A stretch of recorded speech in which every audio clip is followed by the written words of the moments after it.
ذوالقرنین کے بارے میں آپ کو بتا چکا ہوں کہ ان کا نام تاریخ میں جو مشہور ہے وہ کیخسرو یا سائرس،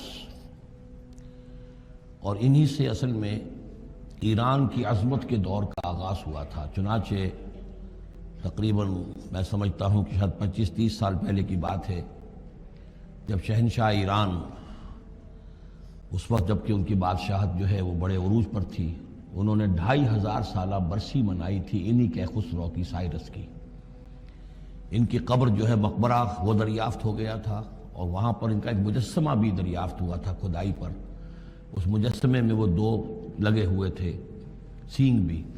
اس موضوع پر سب سے پہلے مولانا ابوالکلام آزاد مرحوم نے، جو اپنی ترجمان القرآن کے نام سے انہوں نے مختصر ترجمہ اور تفسیر لکھی ہے، اس میں بڑے تفصیلی نوٹس لکھے ہیں۔ سب سے پہلے اہل علم کے حلقے میں ان کے بارے میں جو معلومات ہیں وہ ان کے ذریعے سے آئی ہیں۔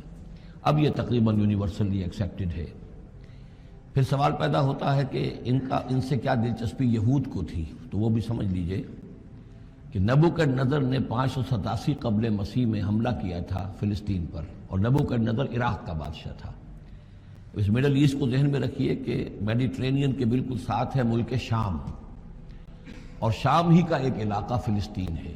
اس وقت جو ہے یہ فلسطین اور اسرائیل اور شرق اردن اور ویسٹ بینک اور لبنان، یہ سب مل کر جو ملک بنتے ہیں، در حقیقت یہ شام عرب ہے، یہ شام ہے۔ پھر اس کے مشرق میں یہ عراق عرب یا عراق ہے، اور اس کے مشرق میں پھر ایران ہے۔ تو عراق کا بادشاہ تھا جس نے حملہ کیا تھا یروشلم پر، تباہ و برباد کیا، اور ان کو قیدی بنا کر لے گیا۔ کیپٹیوٹی کا دور ان کا تقریباً 150 برس کا ہے۔ لیکن اس عرصے میں ایران میں یہ شخصیت ابھری، کیخسرو کی یا سائرس کی۔ اس نے پھر فتوحات کا دائرہ شروع کیا، تو سب سے پہلے عراق کو فتح کیا، بیبیلونیا کو، اور یہاں پر جو یہ اسیر تھے یہودی، ان کو اجازت دے دی کہ تم واپس جاؤ، اپنا یروشلم آزاد کرو، اپنے جا کر آباد کر لو دوبارہ۔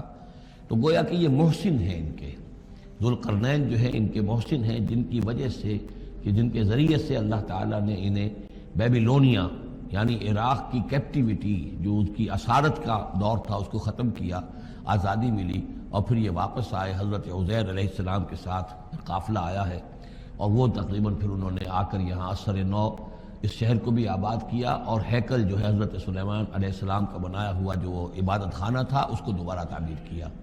اس اعتبار سے ذوالقرنین جو ہے وہ ان کی تاریخ میں ایک معروف شخصیت ہے۔ تاریخ سے معلوم ہوتا ہے کہ انہوں نے پھر ایران کی پہلی حکومت کو کنسولیڈیٹ کر کے پارس اور مادہ کو ملا کر ایک سلطنت ایران بنائی۔ پھر ان کی فتوحات کے 3 دائرے ہیں۔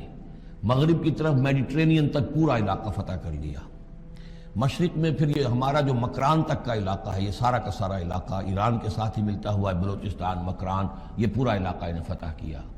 ایک مہم ان کی شمال کی طرف گئی، بحیرہ کیسپین جو ہے، اور ادھر سے جو وہ بلیک سی ہے، بحیرہ اسود، ان دونوں کے درمیان جو پہاڑی سلسلے ہیں، یہ شمال کی طرف جو ہے تیسری مہم گئی۔ جیسے کہ حضرت عمر رضی اللہ تعالیٰ عنہ کے عہد میں بھی 3 لشکر نکلے تھے مسلمانوں کے جزیرہ نما عرب سے۔ ایک لشکر شام سے ہوتا ہوا پھر مصر کی طرف گیا ہے، ایک لشکر عراق سے ہوتا ہوا ایران کی طرف گیا ہے، اور ایک لشکر سیدھا شمال کی طرف گیا ہے، اور کوہ کاف تک جو ہے، جس کو کوکیشیا کہتے ہیں، وہاں تک کی فتوحات حاصل کی مسلمانوں نے۔ تو تقریباً یہی سمجھیے کہ ایک بلو پرنٹ تھا، جو کہ یعنی ہمارے اس دور خلافت راشدہ سے جو سمجھیے کہ لگ بھگ کوئی 2000 سال قبل جو ہے یہ واقعہ پیش آیا ہے، یا بلکہ اس سے کم، کوئی 1500 سال قبل یہ واقعہ پیش آیا ہے۔ اور یہ ذوالقرنین جو ہے یہ یہاں پر ایک بڑی عظیم سلطنت کے بانی بنے ہیں، لیکن نیک آدمی تھے۔ اور معلوم یہ ہوتا ہے کہ یہ اصل میں جو کہانیاں ہیں، یہ ان کے داستانیں ہیں کہ ان کو قتل کیا جانا تھا۔ یہ کہیں شہزادے تھے کسی چھوٹی سی مملکت کے، اور وہاں سے ان کو کسی نے بچایا کسی طریقے سے، اور پھر یہ صحرا میں رہے روپوش، اور وہاں کسی نبی کی تعلیم سے ان کو آشنائی ہوئی ہے۔ ہو سکتا ہے کوئی اسرائیلی نبی ہی کی تعلیم ہو، یہ بھی ہو سکتا ہے کہ زرتشت جو ہیں وہ بھی کوئی اللہ کے نبی ہوں اور ان کی تعلیم ان تک پہنچی ہو، لیکن خود ان کا کردار جو قرآن پیش کر رہا ہے وہ بہت ایک نیک مومن صالح، ایک بندہ مومن، اس کا کردار ہے۔